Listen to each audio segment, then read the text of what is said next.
In last video, I covered the 1988 Royal Rumble match where I gave my analysis of all 20 participants in that particular match. And I thought, you know what, I had fun with that. Hazer, you seem to enjoy that video. Thanks for the comment. So I thought, you know what, yeah, let's do another Golden Age era Royal Rumble. Let's do the first ever 30-man Royal Rumble. Let's dive into it, shall we? Now, I'm only going to cover, it'd be a bit pointless covering the same superstars again. I'm just going to cover the guys who made their Royal Rumble debut in this match. And first was Demolition Axe, who drew number 1, and his tag team partner Smash drew number 2. Demolition, love Demolition. I've mentioned that a few times. They should be in the Hall of Fame. I thought Bill Eddy, Demolition Axe, was the stronger performer. I enjoyed Smash as well, who would later become the Repo Man. Axe, if you go back and you just watch his work as the mass superstar, he's got such a good brain for the business, you know. He should really be in the booking team. Him and Jake the Snake would make a great booking team, better than all the crappy writers, Hollywood crap they've got going at the WWE just now. So yeah, 2 worthy Hall of Fame members right here. Demolition, Axe and Smash for 1 and 2. In came Andre the Giant at 3. Andre, he was a sole survivor, the first ever Survivor Series main event, but he didn't really do too well in the Royal Rumbles. He was eliminated here by Damien the Snake, and then in the Royal Rumble he was in a year later, he was eliminated by Demolition Axe and Smash. Andre, he was the guy that, or one of the 2 guys that drew 93,000 fans to WrestleMania 3. One of the biggest wrestling stars of the 70s, before the 80s. Household name, still gets talked about a lot today. One of the all-time greats for sure. Mr. Perfect was, pretty much perfect. He was good at in-ring work. He was a great character. He was a great commentator, just pretty much anything. He was really good at everything. Promos. Now, what's interesting in these back-to-back Royal Rumbles, this one and then the year later one, 99 Royal Rumble won by Hulk Hogan, who we'll mention later on. If you watch the way Mr. Perfect is eliminated by Hogan in this match, it's exactly the same way he's eliminated a year later when he was the final guy to be eliminated. It's quite amusing. It's like deja vu all over again. Ronnie Garvin, Rugged Ronnie Garvin, he was sometimes called. He's like one of the least memorable wrestlers.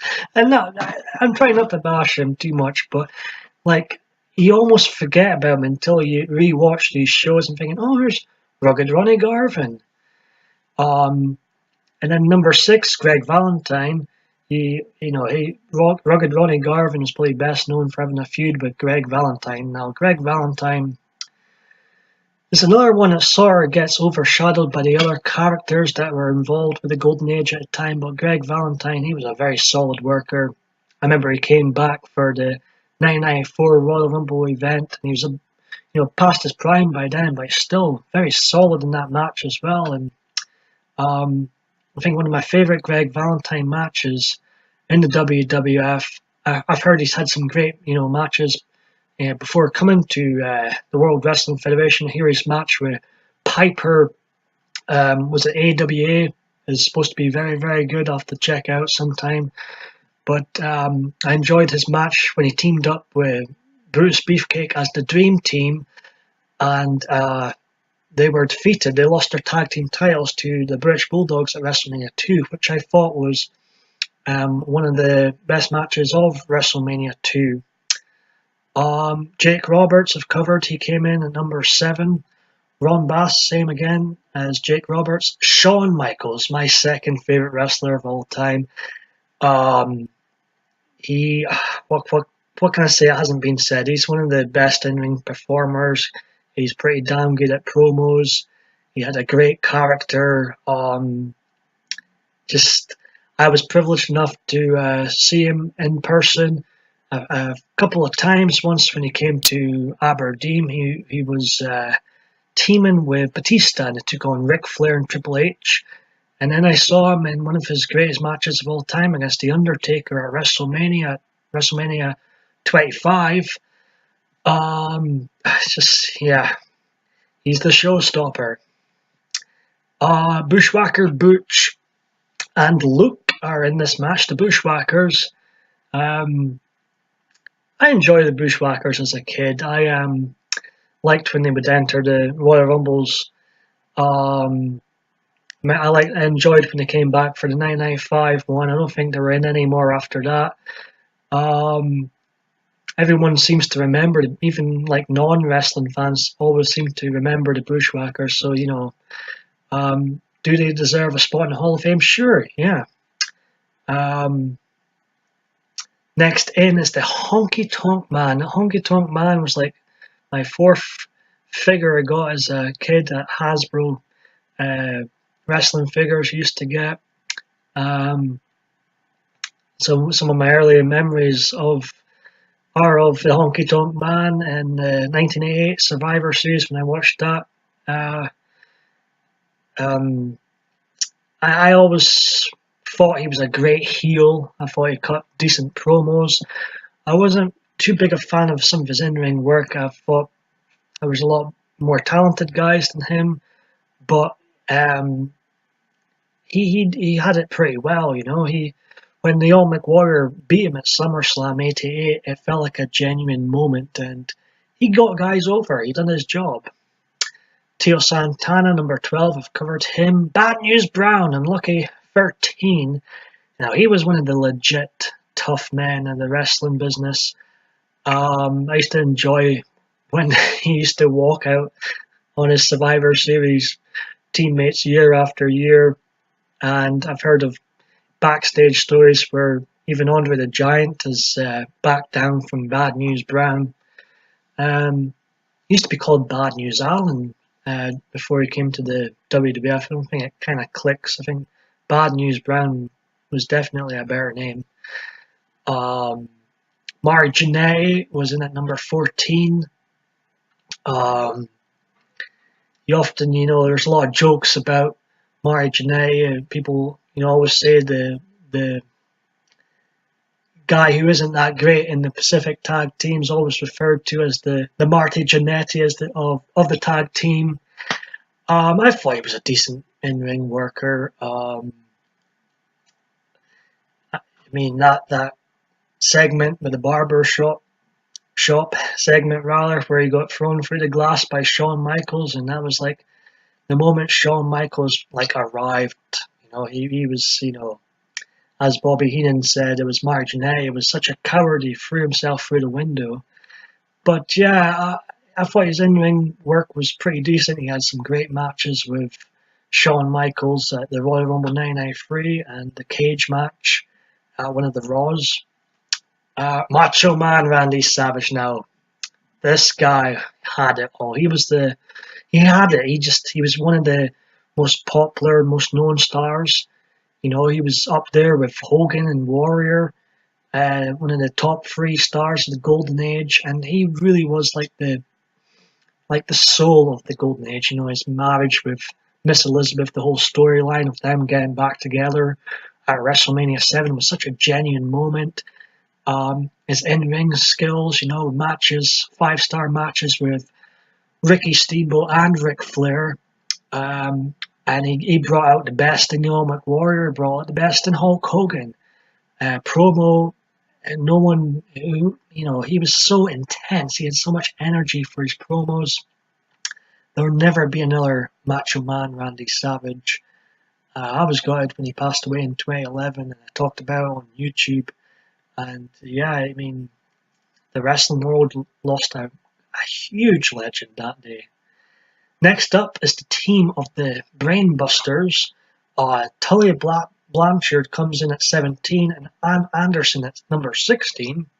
Now, compared to the other characters that were going around at the Golden Age at the time, these two don't really stand out just by looking at them. They look like two blokes you could have, going to town, maybe go to a pub with. That's the type of guys they look like, just two regular blokes. But Anderson, he was a great in-ring performer. I actually preferred Tully Blanchard. I thought his attention to detail was superb. He's one of the highlights for me in the gigantic 20-man tag team Survivor Series match. Watch him in that match. He really, brings it up to another level. I would have liked to seen him wrestle for much longer in WWF, but I think he hit a low at 1.989. I think he got fired from the WWF, and then I'm not sure what happened with WCW NWA. My memory's a bit sketchy of the details, but he went down the faith path. He found God, and it worked for him, and he became a better person. And I don't think he had much more involvement with the wrestling after that. But when he did, he was a fantastic talent. Hulk Hogan. This was Hulk Hogan's first Royal Rumble. The year before, he was doing a contract signing with Andre the Giant. Hulk Hogan was great in the Royal Rumbles. When he came in, the whole place was electric. The one-man gang, according to this statistics here, the one-man gang was the guy that threw out the most wrestlers in the 1988 Royal Rumble. Well, Hogan, of course, broke that record this year. And, he had a great showdown with the Big Boss Man, who we'll get on to in a moment. But yeah, Hulk Hogan, I've said it before, one of the, arguably the biggest star in the wrestling business ever. Coco Beware. I was there for his Hall of Fame moment when it was at WrestleMania, when they all came out during the show where Austin came out. And I was like, you've got Austin there in the Hall of Fame, Terry Funk, Ricky Steamboat all lined up, Coco Beware. What on earth did he do to get there? A lot of people might say. He used to take a sick bump over the top ropes when he used to get eliminated from the Royal Rumbles. He took a sick bump in the 99 Royal Rumble when he got eliminated by the $1 Million Man, Ted DiBiase. Then he done the exact same bump again in a singles match with the Mountie the year later. But that match got cut out of some of the DVD releases over the years. I'm not sure why. I think maybe Coco Beware maybe left the company and they cut that match out. But I'm puzzled why he's in the Hall of Fame, if I'm being honest. Next up, the Warlord, who lasted 2 seconds. Now, this felt genuine, this moment when the Warlord was clotheslined over the top rope. Anytime they tried to beat the record, it just comes across as so disingenuous. The whole Santino Marella beating his record, that just looks so fake. I know wrestling is fake, but that moment, where Santino just looks so forced. Right, I'm hoping this video is still playing. Great. Next up, the Big Boss Man. I love the Big Boss Man. I thought he was a part of the golden age of wrestling and the Attitude Era. He was one of the rare guys that can say he worked with Austin in his prime, and he worked with Hulk Hogan in his prime. And he had a great steel cage match with Hulk Hogan at one of the Saturday night's main events. And then later on in the Attitude Era, I was one of the fans that enjoyed the Boss Man's work. I don't think he was that appreciated during the time. There was a lot of Boss Man sucks chants and stuff, in the Attitude Era, but I always enjoyed the Boss Man. I thought he was solid. I thought he took a good stunner. I thought he always sold it well. And he had great chemistry with Hulk Hogan. And he was a likable face as well when he turned face. Akeem I've covered. Brutus, the Barber Beefcake, I think should be renamed Brutus the Delusional Beefcake, because, by God, when I go back and watch some of these shoot interviews, I'm like a pig in shit and agree with a lot of what the wrestlers say in these shoot interviews, but when I watched a shoot interview with Bruce Beefcake, I was like, by God, does he ever tell any truth? He thought he was more over than the Ultimate Warrior. Is he fucking kidding me? Like, I'm sorry, if I'm going to be no, totally honest, they need to give the flying fuck about Brutus Beefcake when I was growing up. He was a good worker, but my God, he's very delusional today, I think. Unless I, grew up in an alternative timeline from him, he certainly was not. he was maybe a bigger star than Coco Beware and maybe on par with the Bushwhackers, but Ultimate Warrior, I think not.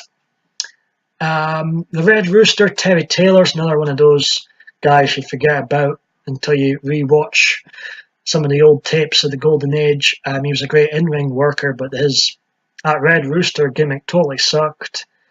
The only times I can remember watching him was, against Bobby Heenan at WrestleMania 5, and that match was like just a waste of time, and this gimmick, just what a waste of a talent. He could have been much better than he was. WWF just ruined him basically, didn't they? The Barbarian was teaming with the Warlord at the time, the Powers of Pain. I never liked the Powers of Pain. I always preferred Demolition. But the Barbarian and the Warlord, a lot of people say that Demolition were a ripoff of the Road Warriors, but I think the Road Warrior ripoff was actually the Powers of Pain. But they looked like two genuine tough guys, though, didn't they? I think I remember the Barbarian just taking Tito Santana's head off one year at WrestleMania 6. They looked like two bouncers, two badasses, but I wasn't the biggest fan of their in-ring work. I didn't think they were that great on the mic either. Big John Studd has entered his first and only Royal Rumble, which he won. To me, Studd was a dud when it came to Royal Rumble winners. I thought he was one of the weakest ones, and he didn't last in the company that long after this. Hercules, he was in the WWF for quite a while. He had his WrestleMania debut against Ricky Steamboat. He then went against Billy Jerk Haynes, as Bobby Heenan would call Billy Jack Haynes. He was then against the Ultimate Warrior in the Ultimate Warrior's debut WrestleMania match at WrestleMania 4. And then he had faced Haku at WrestleMania 5. Job to the Undertaker at WrestleMania 6. No, stupid!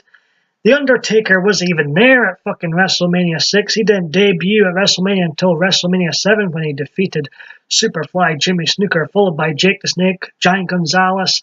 He was absent from WrestleMania 10. He beat King Kong Bundy, then Diesel, then Psycho Sid, then Kane, then the Big Boss Man.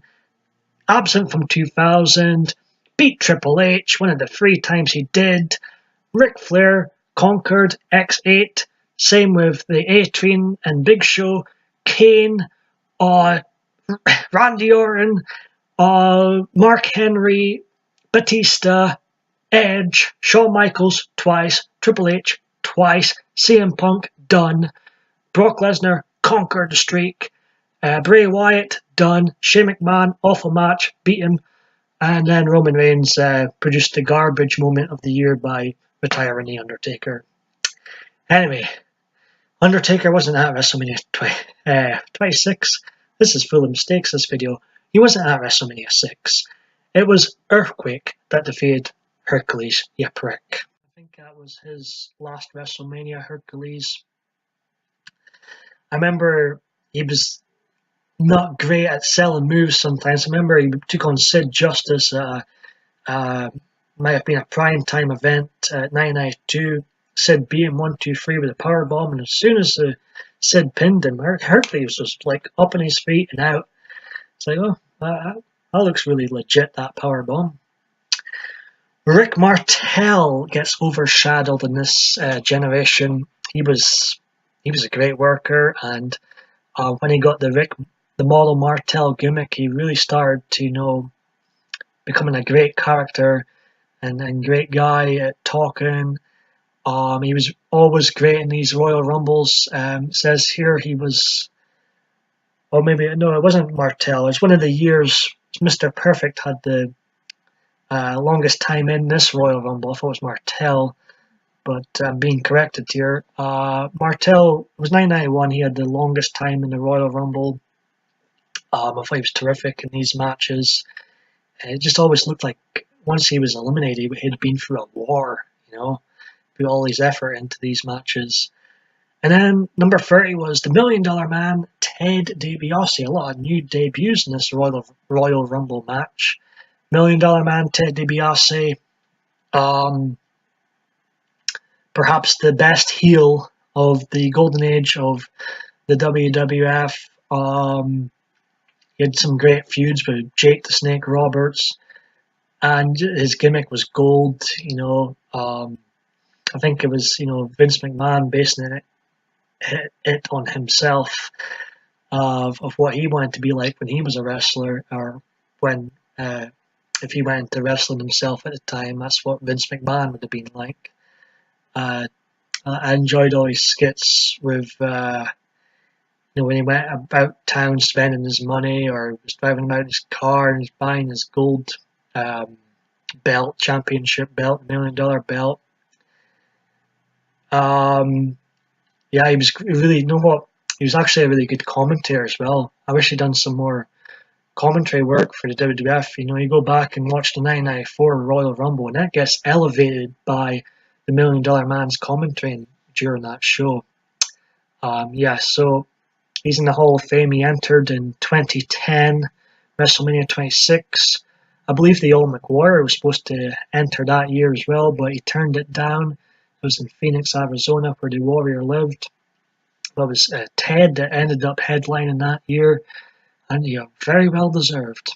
So that's my thoughts, analysis on the guys that made their debut in the Rumble match in 1989, the first ever 30-man Royal Rumble, first Royal Rumble in pay-per-view. There was one, of course, by John Studd, who last eliminated Ted DiBiase and then threw out Virgil for fun, the 31st man, as Gorilla Monsoon said. 21 minutes, oh god. I think this is going to be the last Rumble analysis for a while, because these videos, for some reason, take so long to upload.